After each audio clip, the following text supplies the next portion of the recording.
மாமரத்துல ஊஞ்சல் கட்டணும் மாமரக்கிளியே, ஊஞ்சலில் ஒரு ஆட்டம் போடணும் மாமரக்கிளியே.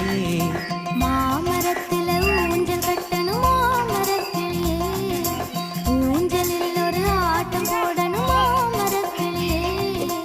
ஆட்டு மண்ண சேர்த்து வச்சு வீடாக்கலாம், அந்த வீட்டுக்குள்ள கூட்டாஞ்சோறு நாம் ஆக்கலாம். அடவையாரமாக ரெண்டு கை கோர்த்து ஆடி பாடலாம். மாலை நேரத்துல மாமரத்துல ஊஞ்சல் கட்டணும் மாமரக்கிளியே, ஊஞ்சலில் ஒரு ஆட்டம் போடணும் போமா டைம் மாமரக்கிளியே.